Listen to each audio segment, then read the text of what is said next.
Bom dia a todos, bom dia ao Facebook, tem uma live aqui começando, bom dia a vocês, corajosos, né? Se dispuserem esse sabadão lá vir, nosso segundo encontro desse curso que eu já esqueci o nome, Estéticas, Teorias e Efeitos, né? Certo? Embora não seja um curso sequencial, hoje a gente vai trabalhar algumas questões que estão ligadas lá nosso primeiro encontro que foi semana passada, né? Certo? Eu chamei esse de hoje de As Belezas, as Virtudes Apropriadas na Itália da Renascença, né? Pode parecer um tema meio estéril, mas tem a ver com a ideia de beleza, né? Certo? Que a gente começou a discutir na aula passada, e que vem da antiga Grécia, Roma, que tem uma tradição que chega até hoje, né? Na Itália da Renascença, para ser um pouco mais preciso, né, para não ser uma coisa muito genérica, e eu estou usando um termo dúbio aqui, que é apropriadas, né? Certo? Eu estou usando em duplo sentido, como sempre, que tanto apropriado pela Itália do chamado Renascimento, Renascença, que eu vou explicar, mas também apropriada no sentido antigo, aquilo que é próprio, né? E aquilo que é emprestado. Então tem essa brincadeira aqui que eu vou trabalhar com vocês aqui na aula de hoje, tá? Como sempre eu dedico essa aula a um professor, né, que trabalhou esse tema comigo e me inspirou. No caso é o professor Léo Kossovich, da FEFERESH USP, que na aula passada eu também o homenageei, ele foi meu orientador, e com ele que eu trabalhei tanto questões da Grécia Antiga, da arte antiga, quanto também dessa coisa chamada Renascimento. Tá bom? Então é isso que a gente vai trabalhar hoje, a perspectiva da beleza no chamado Renascimento, que não sou eu que inventei isso, a gente percebe que é um padrão, definir um certo padrão estético que é vigente até hoje. Ok? Então esse é o nosso percurso. Tá? Muito bem. Antes sempre de eu entrar propriamente no tema, eu faço um preâmbulo, um prólogo, né, para a gente discutir isso daqui. Quem é meu aluno já sabe disso, é uma lenga-lenga que, né, eu sempre faço, mas eu sempre gosto de repetir, para ficar claro que isso que é chamado de renascença, renascimento, né, muito também dos historiadores, você me desculpa, tá? Eles transformaram isso no que a gente crê ser uma realidade. Tá? Então é um fato.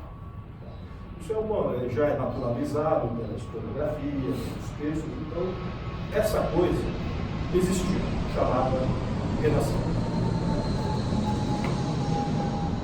Eu aprendi na própria história que, embora muitos também da história da USP e da FEFERESH usem desse modo, que o que é chamado de renascimento, na verdade, não se aplica ao próprio tempo. Ou seja, o que nós temos é, no máximo, uma referência do autor chamado Vasari, que é posterior a tudo isso que eu vou falar, que ele fala de uma rinascita, numa renascença, num renascimento, num texto chamado Vida dos Mais Célebres Autores, onde ele faz uma biografia desses artistas todos que hoje nós conhecemos do chamado Renascimento. Então ele usa o termo rinascita, umas 3, 4 vezes, mas não como a gente entende como um período, ou como uma realidade, ou como um conjunto de produção artística. Ele fala só de um renascimento de alguma coisa. E esse alguma coisa, que é o que é trabalhado, são valores, princípios da antiguidade greco-romana. Isso fica explícito no Vasari, ok. E ele usa o termo rinascita dessa antiguidade, naquele momento histórico. Só que ele está falando isso na metade do século XVI, quer dizer, 100 anos, 150 anos depois de tudo isso que eu vou mostrar está acontecendo. Então, nenhum desses caras que eu vou citar, eles sim sabem o que é renascimento. Se for falar com eles, renascimento para ele não faz sentido algum, né? Aliás, essa ideia de renascer é estranha para eles. Tá? Então, isso que a gente crê ser uma realidade, eu estou aproveitando para já entrar no nosso termo, que eu botei ali, vocês estão vendo, realidade entre aspas, é o que em filosofia a gente chama de hipóstase. Muito bem. No sentido moderno da palavra hipóstase, é quando a gente faz uma categoria e a gente começa a acreditar que ela é real, que ela é verdade. E antes que eu passe ainda para isso, para a hipóstase propriamente, eu diria que tudo isso é um trabalho genial de dois historiadores do século XIX, um francês e um alemão. Eles é que começaram a falar em renascimento, a partir das artes, certo? Das artes, da história da arte, que tem um renascimento da Grécia e Roma antiga, no século XVI, da Itália, e que isso se espalhou pelo mundo. Bom, um deles é um cara chamado Gilles Michelet, que escreve muito bem, é um historiador fantástico, e hoje em dia é bastante contestado quanto ao conteúdo factual, mas não contestado quanto ao estilo dele. O cara escreve muito bem, certo? Um outro, se não me engano, é um alemão chamado Jakob Burckhardt. Então, os dois começaram, a partir do século XIX, que começa a história moderna, a falar nisso, renascimento. Está tão bem escrito, é tão convincente, que, como eu disse na aula passada, é tão verossímil, que todo mundo começou a usar essa categoria, falando de renascimento urbano, renascimento comercial, renascimento não sei o que, etc, etc e tal. E depois começou, como na visão dessa historiografia, já estou me estendendo muito, começou a se perguntar, tá, existiu, nasceu quando? Quando começou? Vai até quando? Aí começou então uma febre de periodização. Vocês entendem, jovens? Então tudo isso que eu vou evitar nesse curso, isso que é chamado em História da Arte, Renascimento, depois Maneirismo, depois Barroco, como se fosse uma sequência. E não é bem assim que funciona, ok? Certo? Mas voltando ao que me interessa aqui, essa história de hipóstase. Certo? Já vou levantar, né? Certo? Hipóstase, que é o termo grego, que o senhor dele já deve gostar disso também, né? Então, essa ideia de hipóstase, que passa na frente da câmera, ela é um conceito, certo? De algo chamado neoplatonismo, que a gente vai trabalhar hoje. Tá? Que, evidentemente, neoplatonismo tem a ver com o platonismo, que eu trabalhei semana passada, né? Na antiga Grécia. Hipo, em grego, é abaixo. Stase, né? Stase, de estar parado, né? Então, mais literalmente, estar abaixo. Então, a gente trabalha a ideia de hipóstase como algo subjacente. E no caso desse filósofo que eu vou trabalhar rapidamente, chamado Plotino, que é neoplatônico, ele propõe esse termo hipóstase como algo que subsiste. Certo? Tudo bem o termo, jovens? Subsiste. Está por baixo de. Certo? Alguma coisa. Então, rapidamente, para não entrar na filosofia da platônica, aparece esse termo, que na verdade não é que aparece, ele é usado de modo mais enfático. Substância, que persiste, mesmo com as coisas que mudem. Então, exemplo mais clássico, tá? Roberto Jocota está ficando velho. Certo? E a careca que ele tem hoje não é a que ele tinha 30 anos atrás. Então alguma coisa mudou. Certo? Só que, mesmo velho, alguma coisa subsiste. Quer dizer, é o mesmo Jocota de 30 anos atrás. Alguns dirão que não. Talvez é o mesmo não, mas vocês entendem. Essa é a ideia da substância. Mesmo tendo o devir, a mudança, existe algo que subsiste, tá? Jovens, essa ideia então de substância, de substantivo, de subjacente, vocês sabem que vai depois derivar de algo chamado subjecto, sujeito, certo? Que também está por baixo. Então, essa é a ideia, tá? Bom, esse aqui é o conceito no Plotino, ok? Certo? Não rigorosamente isso está no Platão, que eu me lembro de ter esse conceito no Platão. Embora não seja um especialista. Tá? Agora, o que eu falei para vocês, nós usamos hipóstase na filosofia moderna como, aqui é um pouco complicado, reificação de um conceito. Significa o quê? Tem, então, um conceito, uma ideia que a gente torna real, a gente atribui realidade concreta a um conceito. Ok? Normalmente a gente fala hipóstase do ponto de vista negativo, tá? Na filosofia do Sartre para cá. Inclusive, particularmente, a gente fala então que isso é uma ilusão. Certo? Voltando então, jovens, por isso que a gente debate que o renascimento, nesse sentido, é uma hipóstase, no sentido moderno, certo? Um conceito que virou realidade. Todo mundo acredita nisso. Ok. Tá? Vamos usar o termo, por comodidade. Não vou evitar o termo, tá? Mas com esse cuidado todo, portanto. Ok, jovens? Muito bem. Jovens, o próprio chamado neoplatonismo, eu chamei ali, para ser meio fazer uma piada, ressurgência, é algo que reaparece no século III e IV. Curioso, eu botei lá para enfatizar DC, depois de Cristo. Né? O platonismo é um movimento que vem antes, né? Do IV, III século antes de Cristo. Mas ele reaparece com força num contexto histórico interessante, que é um Império Romano, onde o cristianismo não é mais crime, onde tem uma difusão formal da doutrina cristã, certo? Isso é a partir do Constantino, ok? Tá bom? Não vou contar a história, vocês devem saber, de vocês também, certo? Que essa ideia, então, que está aquele modelo da antiga Roma politeísta, certo? Aberta, ela está sendo mudada por um modelo, a partir do Constantino, que tem uma fusão dos elementos gregos, romanos e cristãos. E está tendo uma sistematização, e por isso também eu vou já indicar historicamente a prevalecência do monoteísmo. Tá? Então eu vou chamar que isso é não só cristão, mas judaico-cristão. Ok? Certo? E nesse contexto, o principal deles são vários autores chamados neoplatônicos. Ô, professor, fique à vontade, né? Senta aqui na frente aqui. Né?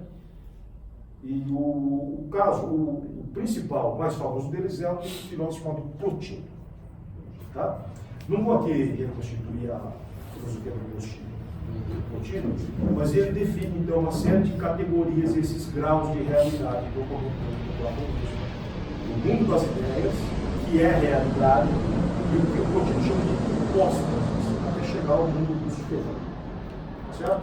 E tem então a mesma estrutura hierárquica do Platão.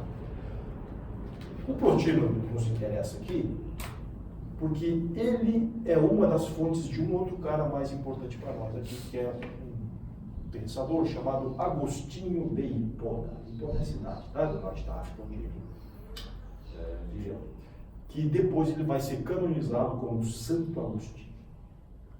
Certo? E ele é um dos fundadores do pensamento teológico. Né?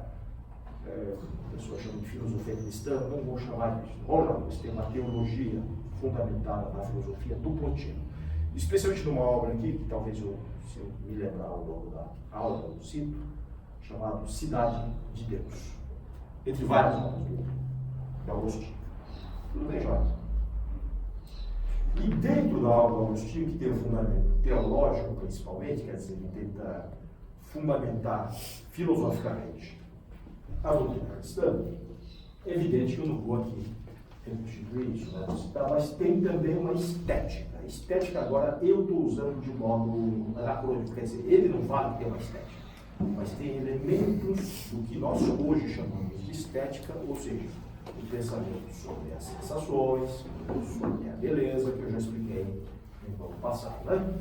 Então tem essa estética numa obra chamada De Pulcro et Acto, em latim.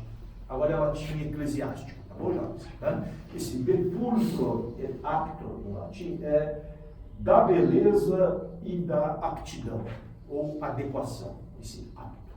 Né? Então, é curioso que um cara que é cristão, ele virou bispo, ele escreve e ele discute beleza e adequação. Né? É curioso que essa obra sumiu, talvez por conta do próprio Agostinho. Tá? E sumiu porque ele diz, depois no livro chamado Confissões, que ele escreveu essa obra influenciado por um certo cara chamado Mani. Então é uma obra maniqueísta, literalmente falando. Certo? Então tinha aquela coisa do bem, do mal, do belo, do feio e tal, e ele preferiu depois, eu acho, que subir com a obra do Zé Jorge. Tá? Então, só tem uma referência disso nas Confissões, que é uma obra posterior dele, autobiográfica. Tá? E nessas diversas obras, essa seria a obra propriamente estética, mas isso reaparece em diversos textos que a gente vai reconstituir aqui, só para situar para vocês como é que dá a passagem do neoplatonismo, para o neoplatonismo, sobre o que é cristão, que vai depois desembocar no chamado Renascimento. Certo? Então veja, num certo livro chamado, isso aqui existe, chamado De Libero Arbitro, do livre-arbítrio, certo? O Agostinho fala o seguinte, eu vou ler, né? Hoje vai ser mais chato, beleza? Né? Letra e não dormir. Observa o céu e a terra e o mar e todas as coisas que brilham na esfera superior ou que na inferior rastejam, voam e nadam. Eles têm formas, porque têm números. Retira-os, os números, e nada serão. De quem recebe ser, senão de quem recebe ser o número, pois tem tanto mais ser quanto mais número? Também os artífices que trabalham coisas corpóreas têm, em tal arte, números que harmonizam sua obra. Movem suas mãos, manuseiam instrumentos desse fabrico. E quando a obra, que recebe do exterior a forma, relacionada com a luz luminosa que tem no interior pelos números, recebe, tanto quanto possível, a completude e, através dos sentidos, agrada ao juiz interior que atende aos números superiores. Eu sei que essa passagem é comprida, complexa, porque não dá para eu cortar sem perder o sentido.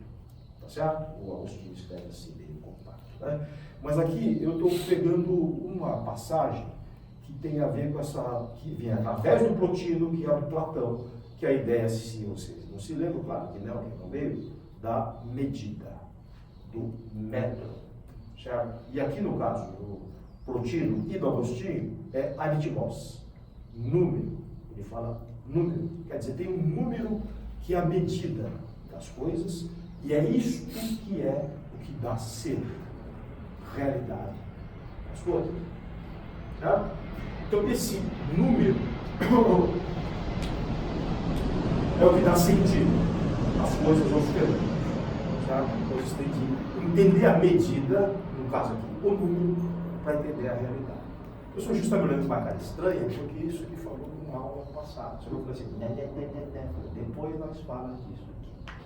Tá? Porque aqui é aritmos, aqui é número, é a quantidade. Certo? Tá? Muito bem. Então, é curioso que aqui já tem uma insinuação que os diversos seres, que só são seres porque têm número, eles recebem o número de uma outra instância de realidade. Certo? Matemática, abstrata. Certo? E isso aqui vai ficar mais, ele fala inclusive número superior. É uma instância superior que dá a realidade. É o lá. Tá? E isso daqui, ele coloca de modo mais explícito uma outra passagem. Tá? Então eu vou outra vez ler. Essa é a parte chata da aula. Bora lá. Vamos à passagem. Certamente, os elementos que percebemos através de nossos sentidos corpóreos, com tudo aquilo que neles existe, não podem admitir nem conservar esses números no espaço que parece existir num outro estado, sem uma influência interior e silenciosa da sucessão de números que existem no movimento. Do mesmo modo, o movimento vital precede e modifica esses números, que se movem nos intervalos dos tempos. Este movimento, servindo ao Senhor, Criador de todas as coisas, não tem em si intervalos de tempo que regulem os seus números, mas recebe do poder divino o benefício dos tempos.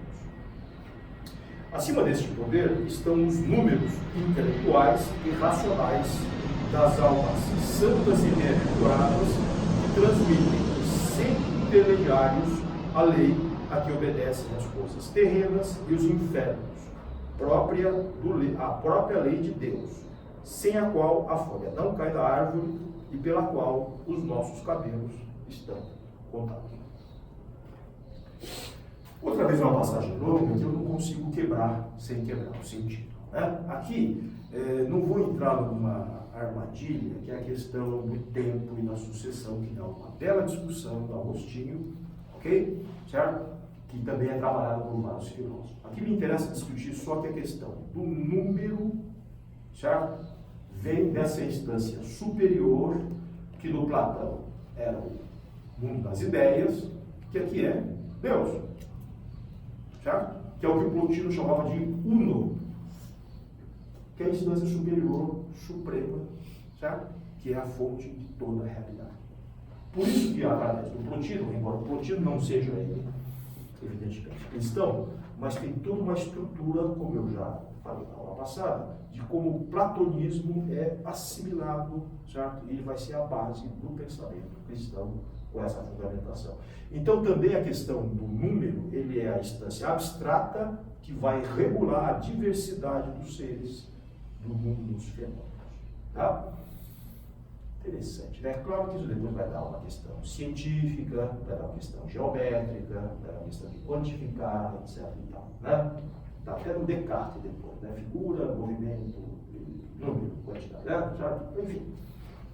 Mas dá uma longa tradição. Mas aqui, vocês estão vendo que é um número que é mais que um número quantificável, ele é um número místico.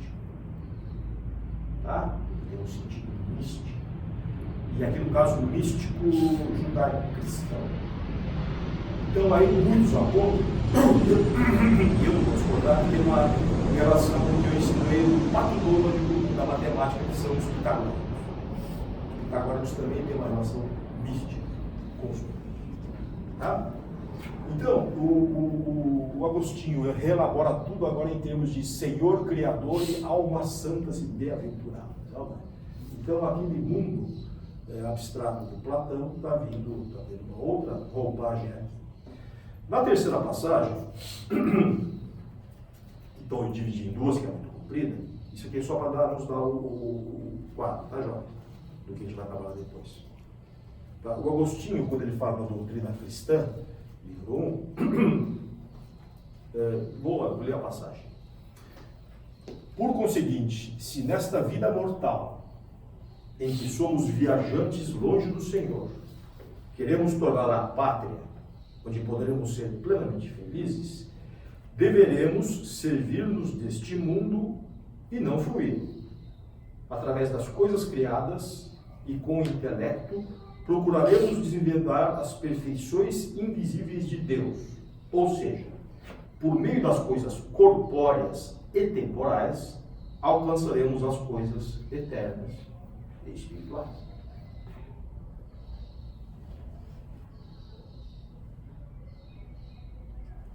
Certo? Eu li isso aqui, Jota?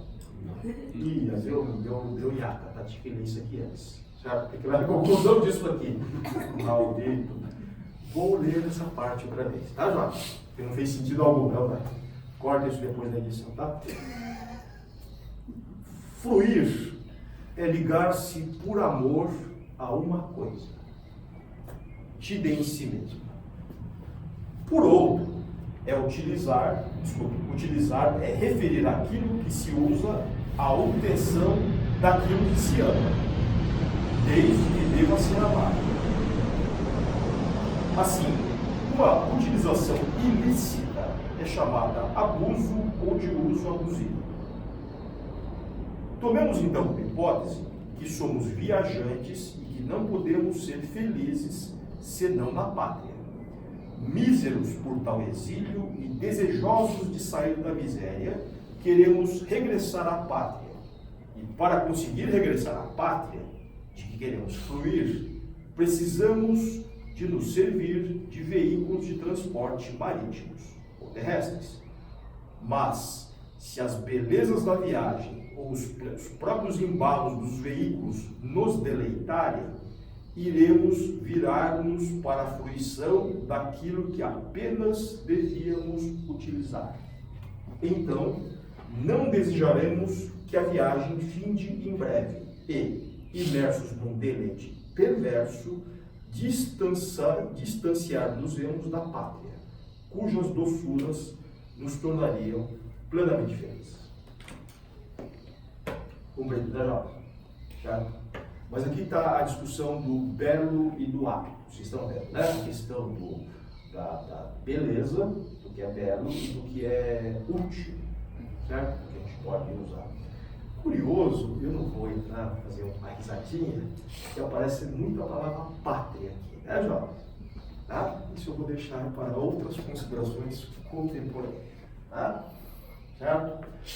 Pátria é a terra natal, não é isso? Mas também é a terra do pai. De que pai falamos aqui? Deu para entender, né, jovem? Então a pátria aqui é o céu, certo? Então está dizendo aqui, ó, nós viemos do céu, tá? E depois a gente veio para essa hipóstase chamada mundo dos fenômenos. Aí a gente tem que querer voltar para a pátria. Não sei, estou precisando passar mal, tá? Assim, tá? Então, vamos continuar. Eu tenho que voltar para a terra do pai. Só que aí nós temos de ter veículos, certo? Instrumentos, recursos. Só que se a gente começar a gostar disso, a gente não, certo? Não vai, não ser direto, né, jovem? A gente não vai voltar para a casa do pai, é o mãe, do céu. Patriota, né, jovem? Por conseguinte, agora sim, se nesta vida mortal, em que somos viajantes longe do Senhor, agora ele põe papai aqui, galera, desculpa, tá papai, eu vou para o inferno mesmo? Beleza, daqui a pouco eu sinto, tá? Queremos tornar a pátria onde poderemos ser plenamente felizes, deveremos servir-nos deste mundo e não fluir. Deste mundo quer dizer mundo dos fenômenos, mundo concreto, mundo das aparências e mundo das ilusões. Mas ele pode nos agradar, ele pode nos deleitar. Ele chama qual o termo mesmo, jovens? Deleite perverso. Certo? Então, através das coisas criadas e do intelecto, a ideia é, tá, ok, temos o mundo dos fenômenos, que nós temos de descobrir, então, os números, vocês lembram disso, jovens? Compreendê-lo, mas para sair dele. Tá? É o que a gente chama de ascese, a abstração desse sentido. Vocês veem que, na verdade, tem a ideia de sair das coisas corpóreas e temporais. Temporais quer dizer do tempo que passa. Né? Para as coisas eternas, fora do tempo, no caso do tempo que passa, e espiritual. Então isso aqui é meio um ascetismo que a gente chama, concorda, jovens? Mas vocês também ele tem toda uma...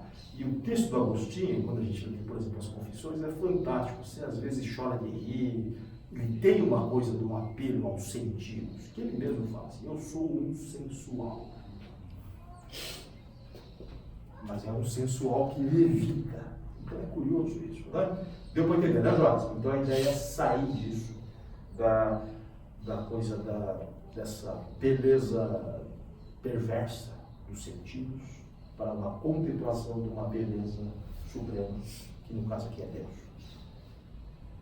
Ou das coisas santas, ou dos seres santos. Quer dizer, os santos e os anjos, é ou é? Certo? Muito bem. Jovens, o Agostinho é muito hábil, tá? Certo? Ele escreve muito bem. Né? Não é à toa que ele, como eu falo aqui depois, ele é o fundamento da teologia posterior. Tá? Os chamados pais da igreja, chamada patrística, né? Sempre referem muito a Agostinho. Certo? Evidentemente, seletivamente também, como todo mundo. Né? Mas esses elementos aqui, ó, podem fundar o que depois pode ser o chamado eu chamei de misticismo absolutizante. O que significa? Só é possível a verdadeira beleza ou a verdadeira experiência da verdade no contato místico com Deus. Vai ter uma vida em vez de que trabalha isso daí. Tá? E essa, inclusive, quando é absoluta, ela despreza a argumentação. Ela despreza o uso do que depois, como se tem Tomás de Aquino vai chamar razão. Tá? A verdade é revelada. Certo? E também a beleza suprema é revelada. É só através da revelação. Isso é um ato místico. Isso que eu chamo de misticismo absolutizante. Não é isso que o Agostinho fala, mas o que eu acabei de falar para vocês é base para um tipo de interpretação nesse sentido. Ok, jovens? Isso aqui, vocês estão vendo, vai atravessar o que é chamado Idade Média. Tá bom? Certo? Ok? E, por outro lado, vai ser uma fundamentação filosófica de uma teologia para explicar essas coisas complicadas, chamada Trindade. Certo? Não pede para explicar aqui, beleza? Estou fora. Beleza? Unidade na Trindade. Porque no fundo é uno, não é? Uno é supremo. Vai ser uno porque é 3. Certo?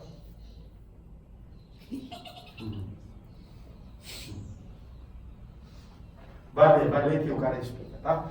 O pecado original. Se era lá, por que teve pecado original? Por que teve a queda? Aí tem a conversa do livre-arbítrio também, ok? Certo? Da dualidade corpo e alma. Por que a gente que é um é rachado em 2? Então, eu estou falando de números, 1, 3, 1, 2, 7, 10. Então, toda essa coisa vai estar... E tem até hoje isso de modo bastante...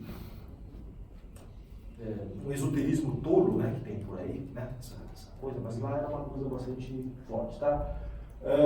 Livre-arbítrio, já falei, da salvação. Então, tudo que eu quero dizer, Jota, é que o Agostinho, ele formula, ele dá as bases para a argumentação teológica da narrativa judaico-cristã, evidentemente aqui, judaica na interpretação do Antigo Testamento, e cristã na fundamentação do Novo Testamento.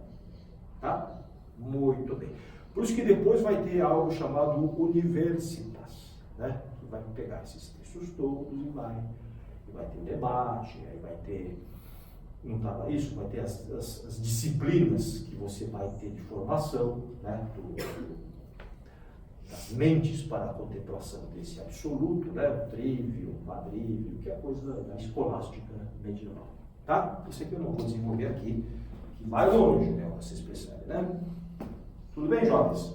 Então, eu falei tudo isso aqui só e estou fazendo em paralelo com uma produção artística que eu estou deixando de lado, que é a chamada produção medieval. Tá? Quem sabe no outro curso, umas 20 aulas lá para trabalhar essas questões e olhar, olha esse Jesus aqui, olha essa Maria, etc.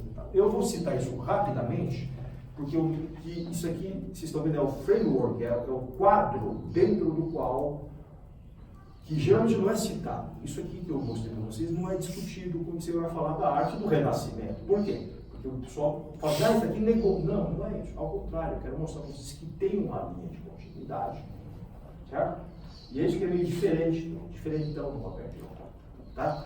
Que é tentar mostrar algumas coisas que subjazem, entendeu, jovens? Eles estão meio por baixo, tá? Que não é mostrado do curso tradicional. Né? Então, isso que eu chamei poeticamente de aurora da renascença toscana. Certo? Toscano parece nome de linguiça, não é, jovens? Mas Toscana aqui é uma região da Itália específica, que nem a gente pode chamar Itália, como eu falei no começo, né, como uma unidade. Era muito fragmentado. E Toscana é a região da cidade de Florença.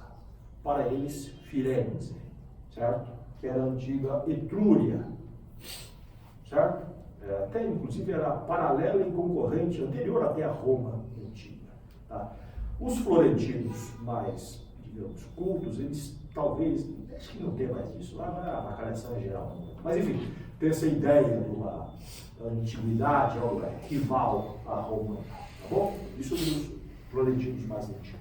Mas, enfim, essa região toscana, que tem Florença como centro, eu vou trabalhar 3 autores, certo? Dante, certo? Petrarca e Brunelleschi. Tá?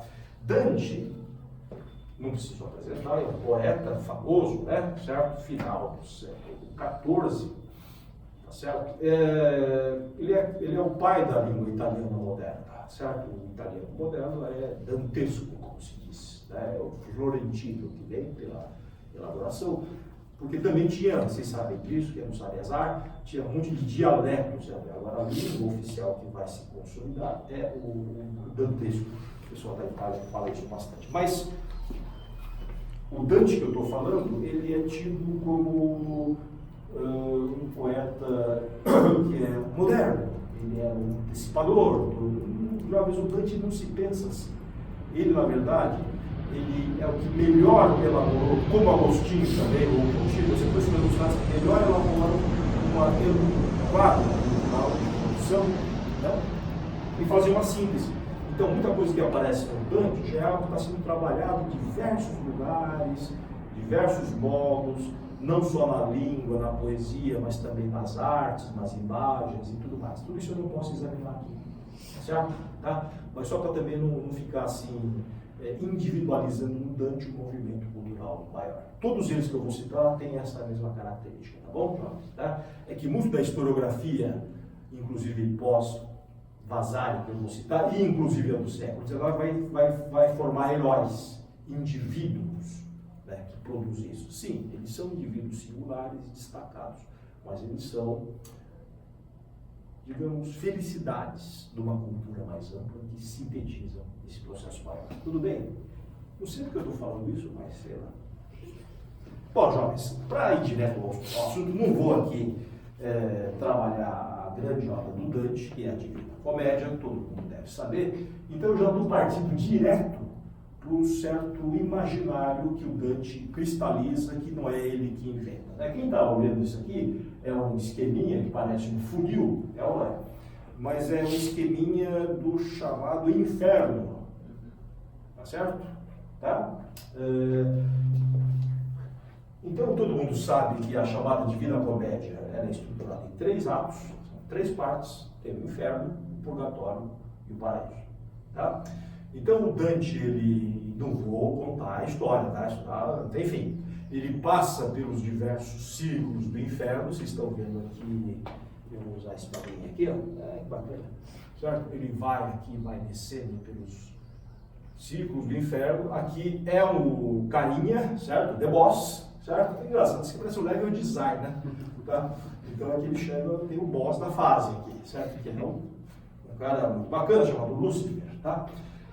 Daqui ele vai, então, para o purgatório.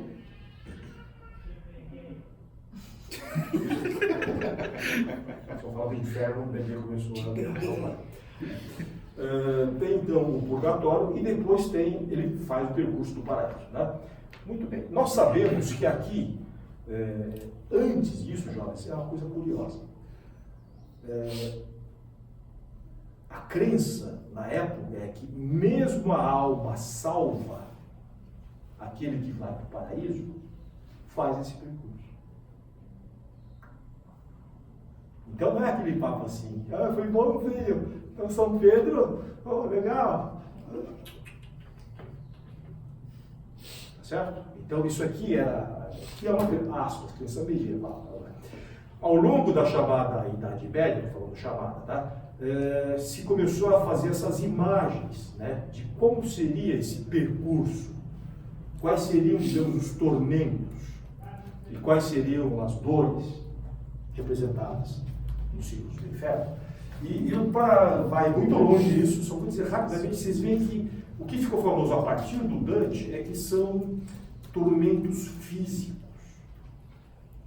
certo? Tormentos lancinantes que você tem, né? Calor, frio, né? Tátil, áptico, cheiroso, vocês entendem, Jones? Sensível. Então a descrição disso que o Dante elabora não foi ele que inventou, tá? Isso já vem desde o ano 900, pelo menos, já tem essa invenção desse inferno físico. Rapidamente, antes de ter toda essa invenção medieval, o inferno era tido apenas como ausência. Era o não amor. Tá? Não amor, não Deus, não luz, nada. Você tinha o ser e tinha o nada. Anestesia. Mas também o túmulo também. Certo? Porque não tinha mais sentido corpóreo. Nem na ausência e nem na presença. A ausência de Deus, presença de Deus. Não precisa. Para que isso precisa ver? Né? Tá? Para que isso precisa ouvir? Só que aqui eu quero dizer que nessa tradição, isso é muito vivo. Né? O sentir a pena, sentir a dor. Pena que eu estou dizendo não é para sentir pena dos caras, não tem pena nenhuma. Danou-se. Aliás, esse verbo está bastante adequado. Danou-se, entendeu? Está tudo danado. Né? Mas são dores físicas. Vocês entendem o que eu quero dizer? Isso é uma coisa estética, forte. E é por isso que o real é um livro. Né? E também a representação gráfica. Só que não tinha. O Dante escreveu, não é? Certo? Bom, jovens, uma observação antes de eu passar o Dante, que ainda tem mais dos quadros, mas que é curioso que tem uma passagem aqui, ó, essa parte aqui, o antecâmara do inferno, chamado limbo. Tá certo?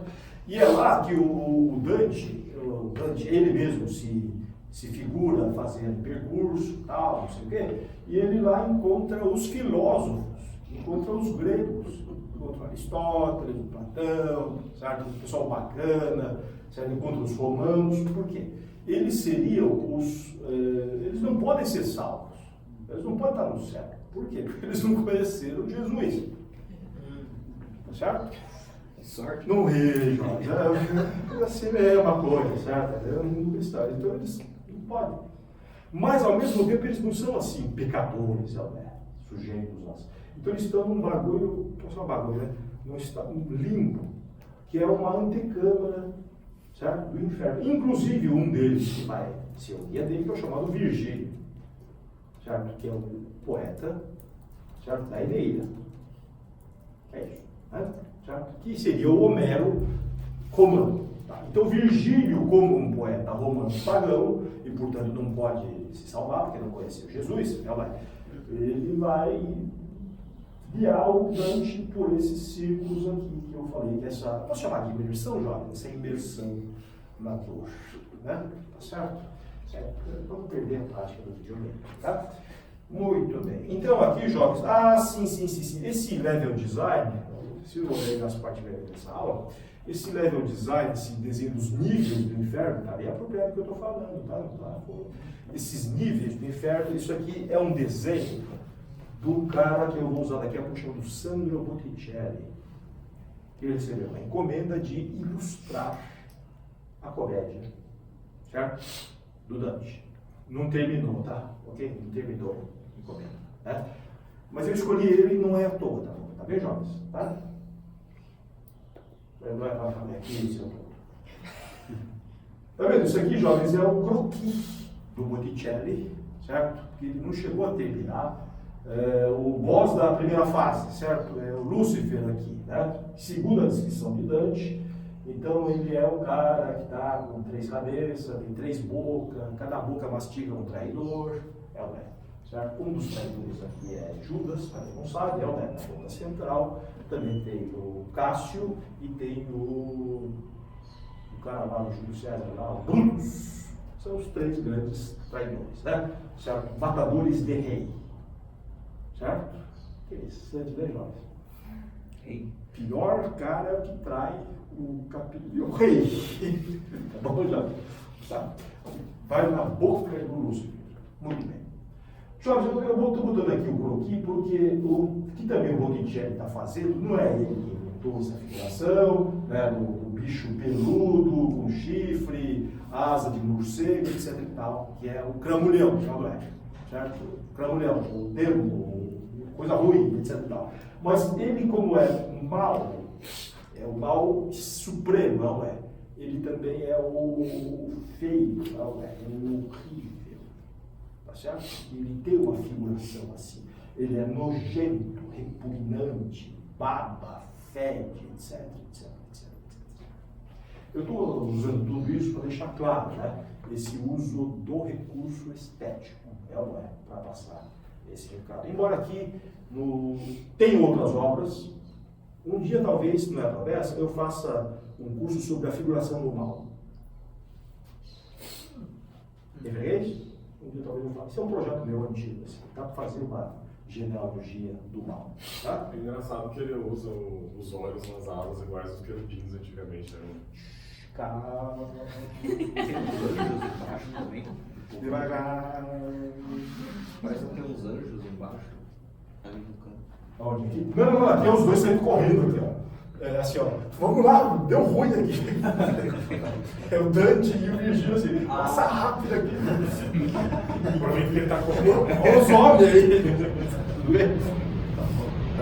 Não, eles possam ir correndo assim. Legal, né? Dá uma fase boa isso daqui. Não, tá esse bosta aí. Vamos dar esse bosta não dá pra enfrentar. Nem cheatado não dá. Eu te falando isso, guarda isso daqui depois também. Vamos lá. Outro negócio que é interessante também é que a contraponto do Agostinho, nas passagens que você mostra, ele fala tanto sobre o abandono do que é o mundo nosso. E aí o Dante chega e cria o inferno como algo corpóreo. Pois é, isso que eu estava dizendo. O Dante não cria. Isso já tem uma tradição. Por isso que eu falei que dá para fazer uma história dessa figuração do mal e também das penas.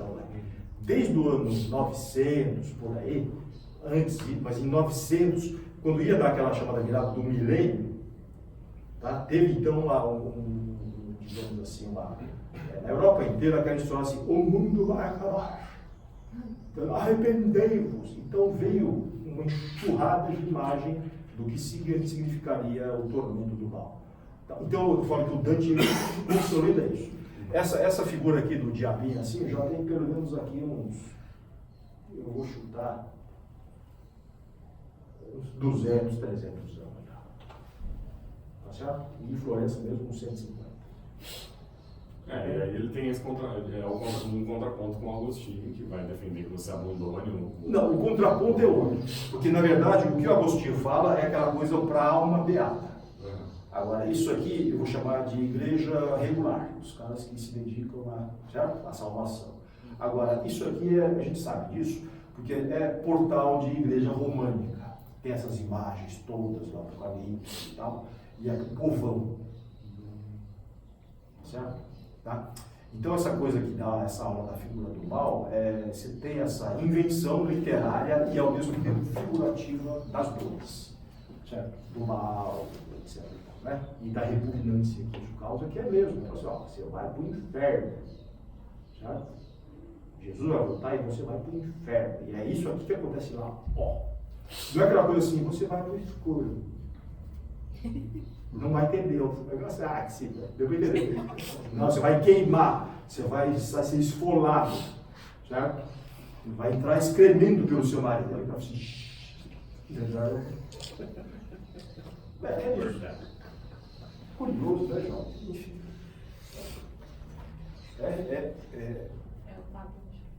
Convincente, João. Essa é a ideia. Tá? E é convincente também para aquela situação social. Exatamente. Porque o cara entra no escuro, pô, beleza, descansado. Pois é. Imagina naquela época esse tipo de ilustração do que é o inferno. Hoje em dia a gente tem um monte de referência, desenhos variados. Imagina alguém ver isso daí, acho que nem o papo dele só de olhar. Cara, é pra apavorar. Certo? Hoje não, né? Até o senhor Satã, né? Por outro lado, certo? Por outro lado, do lado, eu só peguei aqui o outro, coloquei do lado do paraíso, né? Aí o Dante, inclusive, ele é guiado pela Beatriz, certo? Virgílio não pode entrar, certo? Nessa parte, porque é pagão, né? Então, Beatriz, a amada, vai guiá-lo pelo mundo agora celeste, que aqui está representado como uma geometria. Tá certo? Uma geometria. Vocês estão vendo ali, né? Os círculos e tudo mais. Bem. Também tem os chamados céus. Certo? Tá? Então tem uma simetria entre os 7, né? Certo? Vocês viram os 7 círculos do inferno e aquela conversa também dos céus. Na época só tinha 7 planetas, tá bom, jovens?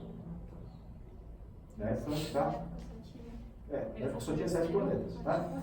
Então eles falam também a mesma coisa do número, 7 são os planetas, 7 e a Terra está no centro, obviamente. Não, aqui é Deus. Tá? Porque aqui é o... Mas na época é evidente, mas na época era geocentrismo mesmo, porque era uma homologia, não vamos chamar de analogia, era uma homologia. Tá? Homologia quer dizer, é a mesma estrutura. Analogia é como se fosse, mas por isso que é a mesma. Como o céu é centrado no uno, que é Deus, evidente que a Terra é o centro do universo. É evidente. Inclusive é plano, tá? Tem 4 cantos. E é o centro do universo. Aqui está a criação. Tem que ser. Tem que ser aqui. Deus caprichou, pô, aqui que está. Gozado, né? O homem é análogo de Deus, mas a estrutura é homóloga. Está muito complicado. É lógico que tem que ser aqui no centro do universo. Por que eu estou falando disso? Eu sou do inferno, tá? Eu não sou daqui não. Né? Onde eu estava? Sim, tem aqui é uma geometria. Jones, enquanto a comentário que eu sempre faço, eu não resisto e está ficando comprida demais essa parte, enquanto o inferno ele tem bastante ação, tem bastante. É interessante, até hoje você lê aqui. Você vai ler o Paraíso, é chato. Por que é chato? Porque não tem ação. Mas por que vai ter ação no céu? Deleites. Não tem interesse. Não tem conflito.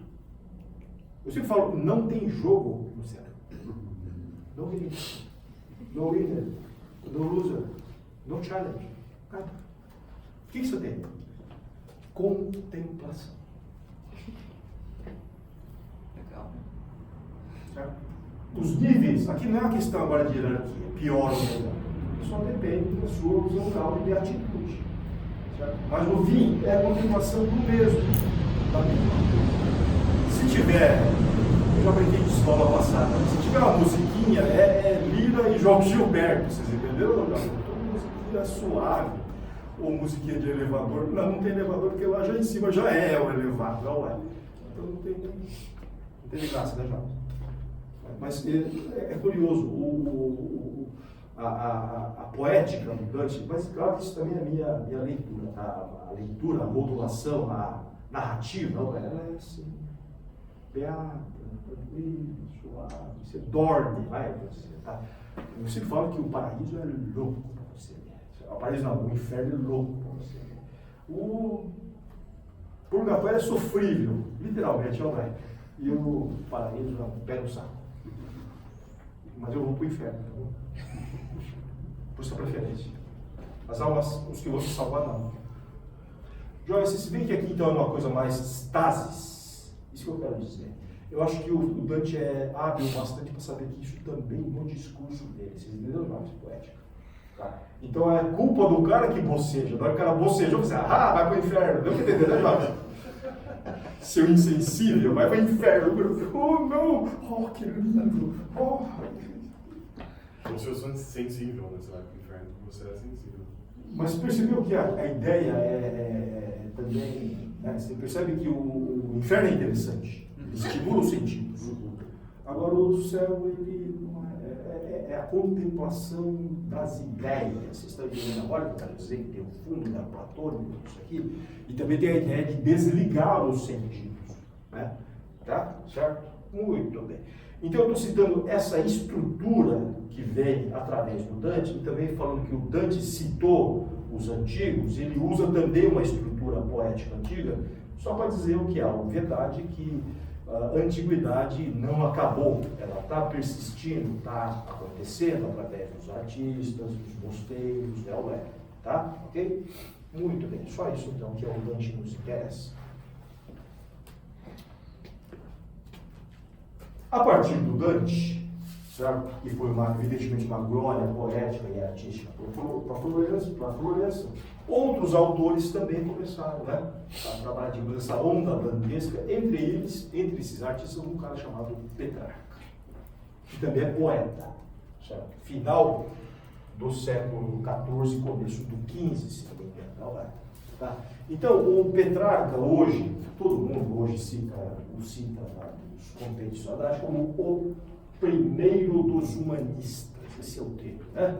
Ele é o autor que teria inspirado muito dos artistas que vão ser chamados de renascentistas. Tá certo? Tá? Sim, certo? É verdade. E curioso que é o Petrarca que inventa essa ideia de médium tempus, tempo médio, o que depois nós vamos chamar de idade média, medioevo. Esse termo não existia.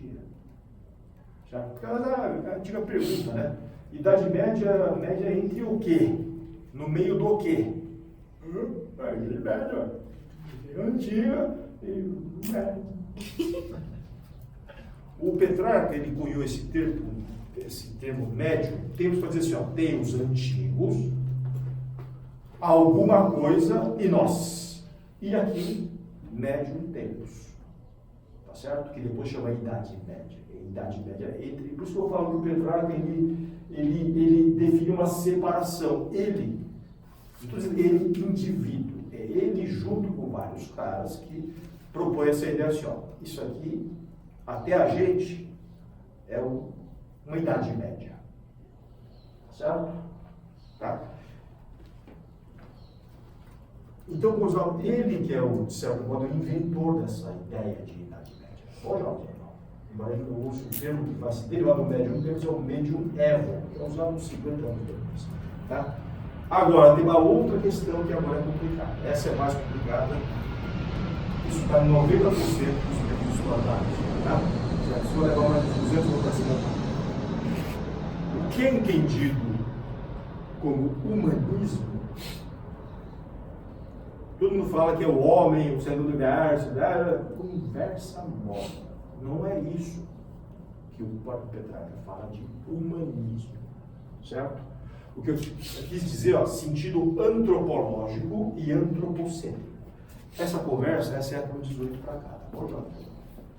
Tá? Só para não ser muito pretensioso, eu vou dizer que o Foucault já falou assim, o homem é uma invenção muito recente, é século XVIII para cá. Como assim? Não tem homem? Não tem homem como categoria central, certo?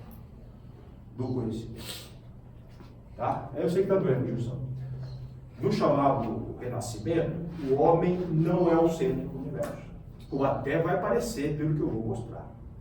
Por isso que eu estou dizendo que eu vou mostrar outra visão, tá? Certo? O centro do universo é Deus. Ponto. É aquele bagulho do Dante, não. É Deus. Mesmo por Leonardo. Mesmo por Michelangelo. Aliás, eu vou chegar aqui, tá? Não vou conseguir chegar no Michelangelo hoje. É mundo teocêntrico. Então, humanitas aqui não é humanismo. E não é o homem como centro do universo. Humanitas, em latim, é humanidades. Que também não é sociologia, psicologia. Não é nada disso. Tudo isso é século XIX para cá. Jovens, humanitas, naquele sentido, significava apenas estudar os antigos. Estudar os textos antigos. E aí, nesse sentido, os chamados antigos são Platão, Aristóteles, Plotino, Cícero. Até Agostinho vai entrar como antigo nessa linhagem. Tá? Lembre-se que agora estamos no século XV. É o Então é isso que significa humanidade. O que é humanista? Humanista é cara que lê os antigos. Aliás, também o Petrarca, se não me engano, acho que é isso mesmo, ele que inventa essa diferença entre antigo e velho. Porque o antigo, ele tem valor, não é? E o velho, não tem valor. Esse termo que o médium tem, não seria nesse sentido de valor? Sim.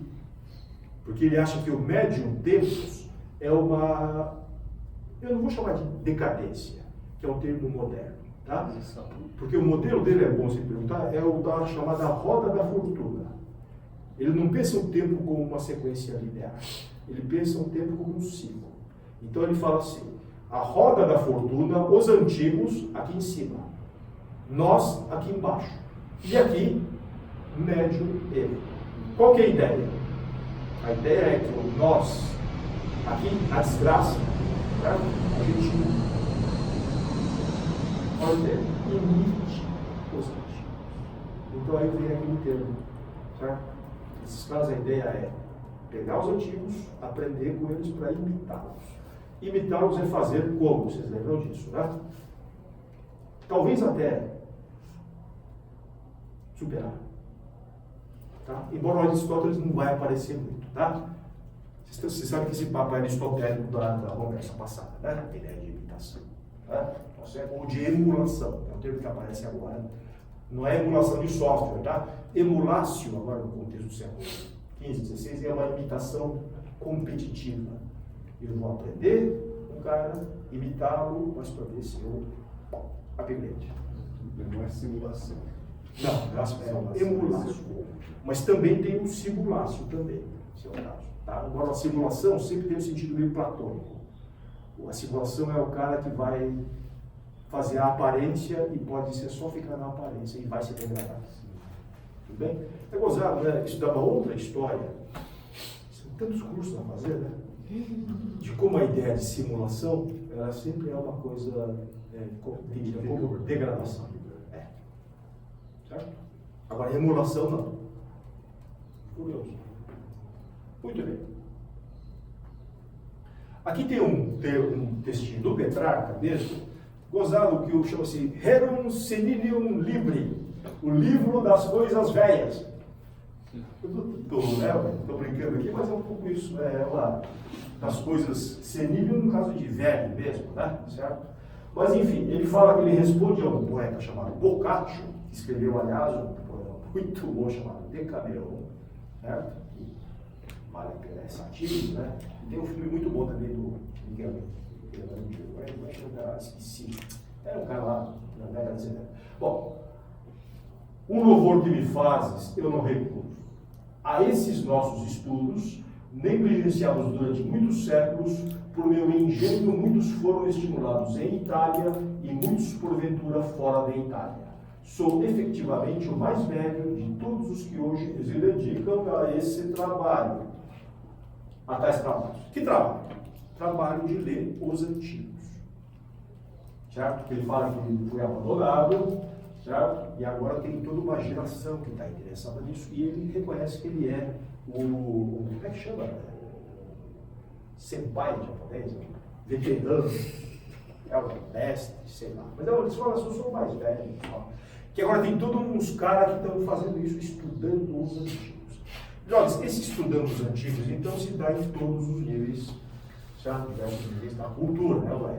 Na poesia, na filosofia, na geometria. Bom, evidente que não começou aqui, tá? Como eu estava no centro, tem uma coisa em paralela que eu estou deixando de lado, que se chama árabes, beleza ou não?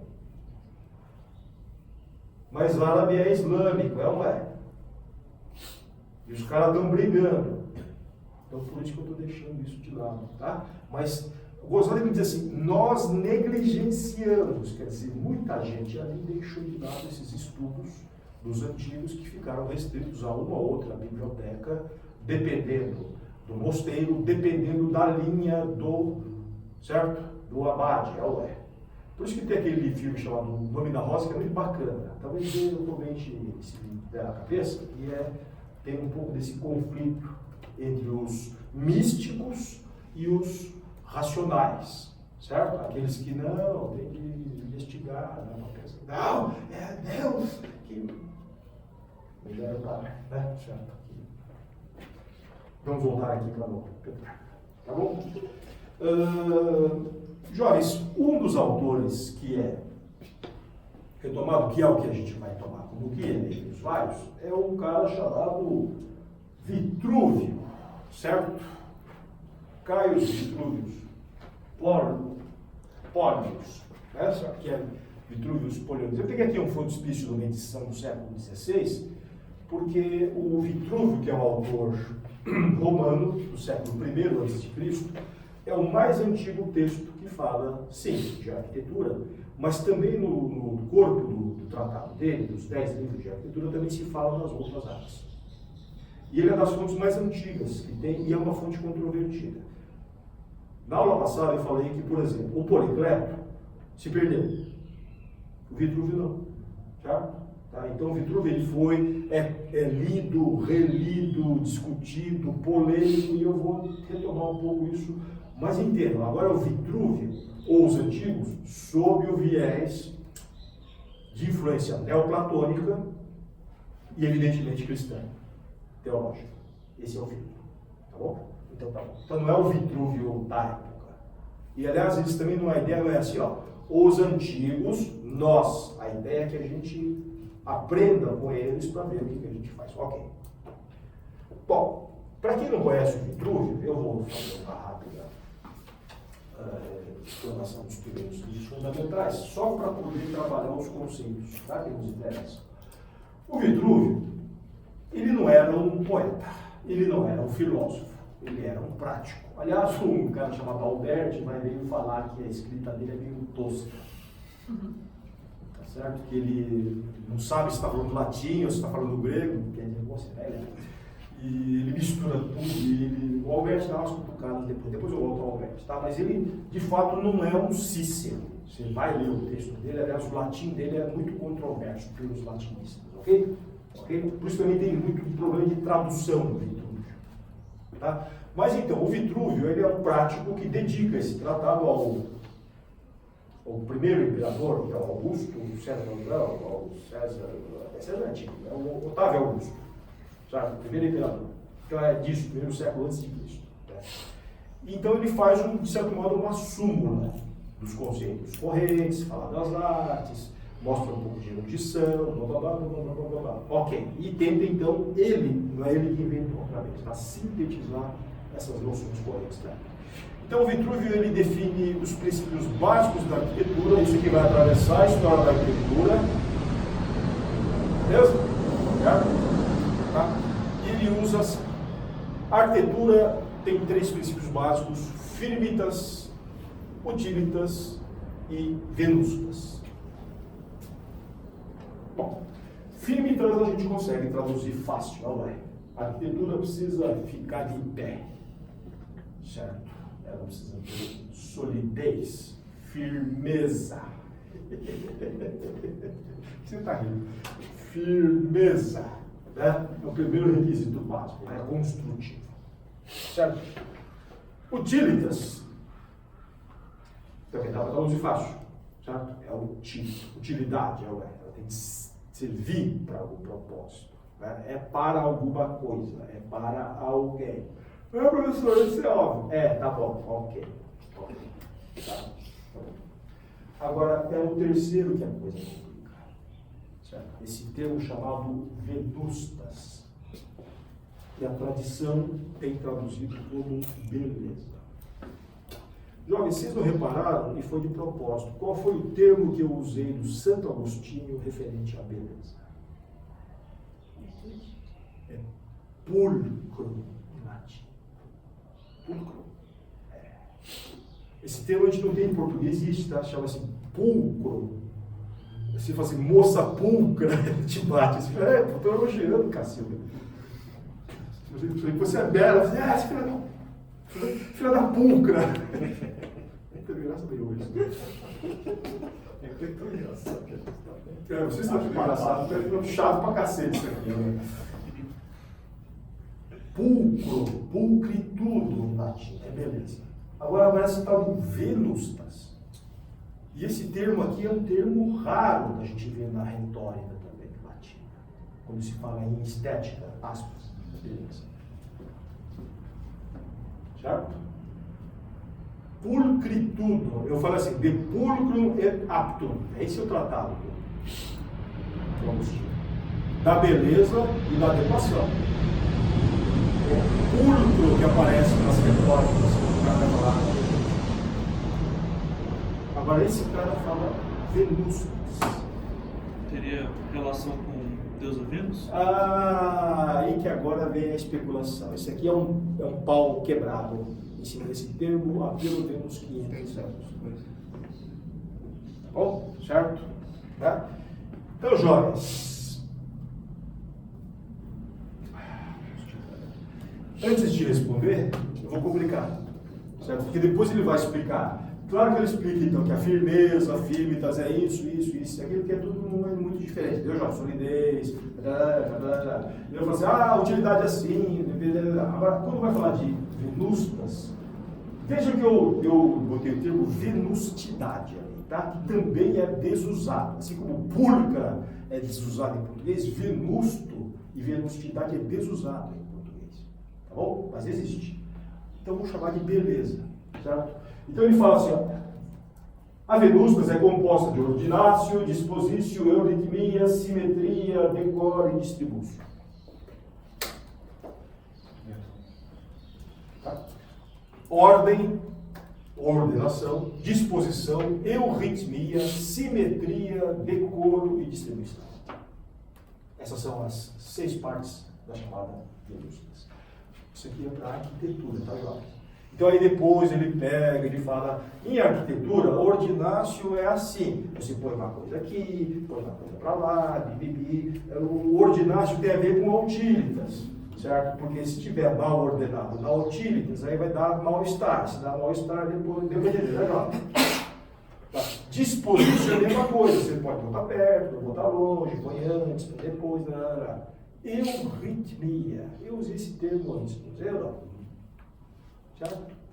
Tá na aula passada, que é literalmente bom ritmo. Mas o euritmia aqui é o bom ritmo tal como é percebido por alguém.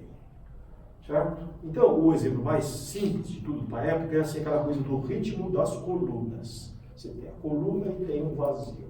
Aí você tem 6, se ela tem um espaço, ela tem um ritmo. Se ela tem outro espaço, tem outro ritmo. Tudo bem, Jota? Então, o eu é você achar uma medida proporcional, simetria, certo? Que traduza isso do ponto de vista do ritmo. Simetria, repito, que na aula passada não é obrigatório, tá? Que não é a simetria no sentido da forma, mas é o sentido de uma regularidade, certo? De modulação, tem uma medida padrão que ela ordena todas as partes. Décor em francês, décor em latim e decoro, daria uma outra aula maravilhosa, mas é adequação, propriedade, certo? Do que é mostrado com também com as pessoas, com o público, etc. Tá? Eu falava assim em aula de design interiores, eu fazia um elogio na palavra decoração. Eu falava assim, esse decorador não é ruim. Só é ruim hoje, né? Mas é uma coisa importante. Mas eu vou deixar para lá. E por fim, distribúcio é o resultado disso tudo, quando composto numa unidade tal. Bom, jovens, eu estou dizendo isso que o Vitruvio faz uma força para explicar o que é venustas e não explica o que é venustas. Vocês entenderam? Tá? Quer dizer, por que é venustas? Eu peguei um livro da edição da metade do século XV, chamado Cesariano, só para mostrar então como é que os caras da época começam a estudar o Vitruvio, começam a ilustrar o Vitruvio. E particularmente tem essas partes todas aqui. O que fica mais famoso, que é o horror dos estudantes de arquitetura, é que tem as chamadas ordens arquitetônicas e os sistemas de proporção começou a se mexer ali, certo? Tem os sistemas proporcionais simétricos, tá? Inclusive, particularmente, o que é mais famoso é o sistema de altura da coluna e dos intervalos, certo? Dos que é tudo regrado, tá certo? Tá? Ok. E o Vitruvio introduz, inclusive, tem aqui as famosas 4 ordens arquitetônicas, né? Certo? A dórica, a jônica, a coríntia, esqueci isso aqui qualquer. Tem isso aqui que ele introduz, chamada toscana, que curioso, né? Na verdade, o Vitruvio chama de ordem etrusca. Certo? Porque isso era característico da arte etrusca, que depois os caras dessa época vão chamar de toscana. Os caras mudam o nome. E tem a compósita, que é um mix de vários dessas aqui. Muito bem. Isso aqui é do Cesariano, que mostra então essa ideia de venustas aplicado ao sistema. certo? Só logra a venusta se você compuser isso dentro de um sistema, que é meio rígido, vocês perceberam, né? Tem um sistema musical, de composição musical. Tem o ritmo, certo? Tem a batida, tem o intervalo, tem o bossa nova, é o que eu estava falando para vocês. O Vitrúvio, e aí que é interessante, quando ele vai falar da parte dos tempos, no livro terceiro, ele introduz um argumento interessante para mostrar que, para fazer um templo, que é preciso ter decor, quer dizer, tem que ser adequado, eu tenho de estudar as proporções do templo, mas não só proporção numérica, ela tem que ter um sentido mais amplo, que ele recorre aqui ao corpo humano. Então ele retoma aqui, está dito aqui no texto cumprido, quem quiser ver depois, tá? Que tem um sistema de proporções do corpo homólogo, repare que eu estou usando a palavra homólogo, tá? Homólogo ao sistema das colunas. Então não dá para dizer claramente se o sistema das colunas vem do corpo ou deu para entender. Isso nós estamos dizendo que para ele é a mesma lógica, e aí que eu estou dizendo que tem um eco de uma interpretação neoplatônica nisso tudo. Número mágico. Vida imita arte. Eu vou chegar no número mágico ainda, seu spoiler, beleza ou não? Eu vou chegar lá. Você vai, até professor velho, é tudo ansioso aqui, desgraça. Enfim, né? Muito bem. Então, jovens, está aqui, então, vocês veem que tem aqui a questão só que aqui, curioso, o sistema do Vitrúvio não é o do Policleto, nem é o do Lísio, que eu citei no encontro passado. Não é 1 para 7,5 e não é 1 para 8. É um outro sistema, mas só quero dizer que tem. Então isso também é uma questão de debate. Mas o Vitrúvio não é o Cano, o Galeno falou, tudo isso que eu estou citando a vocês, jovens, é um debate desses caras metidos da besta, que é esses intelectuais, mas não tem, certo? Mas o que existe é assim, todas as partes estão regradas por um mesmo princípio proporcional. Então a ideia de proporção é a mesma, tá? O sistema é outro. Muito bem. Então, aqui tem mais ou menos uma reprodução, certo? Familiar, né, jovens? Eu sei, familiar de um outro autor que eu não estou mostrando ainda que ele não nasceu, tá, jovens? Quero dizer que antes desse cara se sabe desenhar, outros caras já estavam desenhando. Isso aqui, inclusive, é chamado Cesariano, tá, que eu escolhi. Tá? Tem um outro chamado Francisco di Giorgio Martini, que também faz isso, e foi professor desse cara, que vocês sabem quem é. Eu não cheguei lá ainda. Tá? Quero dizer que então tem essa ideia do corpo humano como um princípio proporcional. Jovens, é número, não é? Proporção, número, método. Isso é Acabando a bateria. ideal, concorda?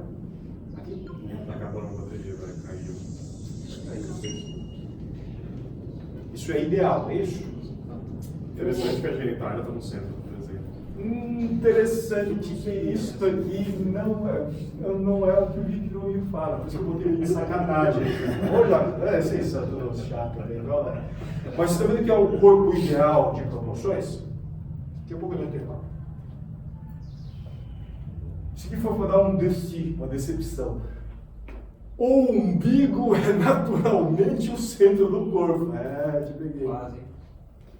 Na verdade, aquilo lá eu fiz de propósito, né, Jorge? Porque lá está realmente na genitália agora. Tá? Então, o Cesariano ele foi meio infiel, certo? Ao Vitrúvio, diz literalmente. E aqui sim, tá, o Vitrúvio, tá, o umbigo é o centro do corpo, se o homem for colocado, deitado de costas, com as mãos e os pés, e colocar o centro do compasso do umbigo. Vocês estão vendo que desenho que vai dar isso aqui, Jorge? Aquilo que vocês conhecem, né? Eu vou mostrar daqui a pouco, só que isso aqui está no Vitrúvio. Então não é à toa, por isso que chama obra vitruviana. E aquele tal que vocês sabem que é Leonardo da Vinci, só desenhou o que está aqui. Ipsis, literis, se encontra o desenho do quadrado. Quadrata designatio. Aqui eu estou desenho, tá? A pessoa fala designo. Que desenho que é? A palavra designácio, a palavra desenho tinha esse sentido forte em latim. Certo? Design, rapaz? Tá bom? Acabou, mas deixa pra lá. Certo? Tá bom. Então isso aqui que é o Estudando Vitruvio, o livro 3º. Tá acabando a bateria, é isso? Sim. Ou já acabou? Tá acabando. Tá acabando? Tá bom. Quando acabar eu paro. Tá? 20% ainda. Jovens, um outro aspecto que está no Vitruvio e que eu já adianto que não deu tempo de eu usar nessa aula é invenção de um procedimento, certo? Que você, veja o que eu escrevi aí, aqui, eu vou escrever, tá? Mimetiza a profundidade óptica com a redução da dimensão proporcional à distância. O que eu estou falando? Perspectiva. Do que hoje a gente chama de perspectiva.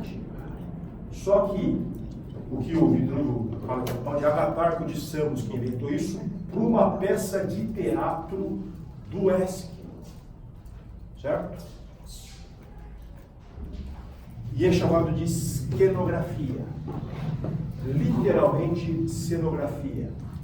Ou pintura de tenda, pintura do pano. Então, esse tal de Agatarco pintou um pano onde tinha uma peça e você via atrás que tinha isso que a gente chama de perspectiva. Certo? Só que essa não é o que a gente chama de perspectiva do ponto de vista técnico. Isso que foi inventado pelo Brunelleschi no século XV.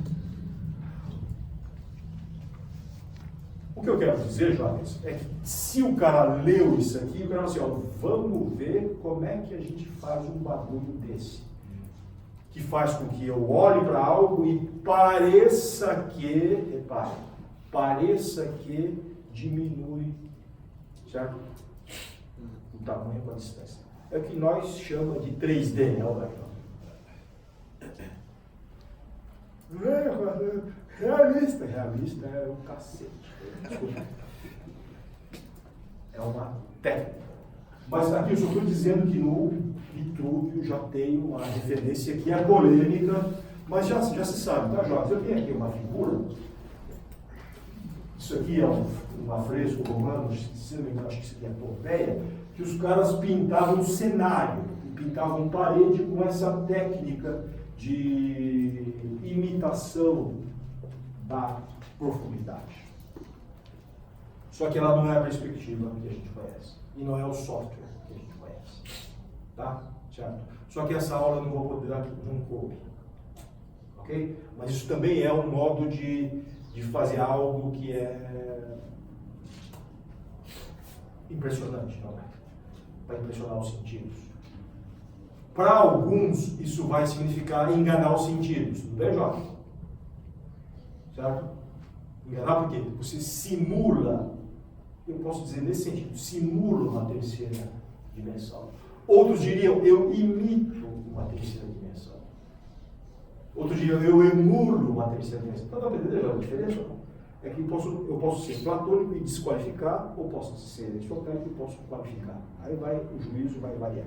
Mas isso aqui é a parte que eu não consegui, já digo, não cabe hoje, pelo próprio tempo, vocês estão vendo, né, Jorge? Tá? Certo? Então veja, eu juro, a partir da leitura do Vitruvio, isso é chamado Venustas, que eu ainda não esclareci, certo? Tá? A gente vai ver em duas direções. Na aula de hoje, só nisso que é chamado eu posso chamar de o corpo venustático. Bonito isso, né, Jorge? Ou beleza do corpo. Tá certo? Como dá o sistema de proporção e como é isso é aplicado, tá? No século XV. Outro seria o cenário venustático, fundo, 3D venustático. Né? Vocês veem que isso pode dar render uma coisa para animação e games também, é verdade. Na verdade é uma lógica curiosa, né? Você aplica isso, figura e fundo. Então essa dualidade que começa a aparecer no século XV. Tá bom, jovens? Então eu vou fazer um intervalo, porque eu também não estou aguentando mais, e agora tem bateria, né? Certo? Então a gente vai fazer uma pausa, pode ser? E depois agora acabou a chatice, a gente vai ver figurinha discutindo essas ideias. Tá bom? Intervalo.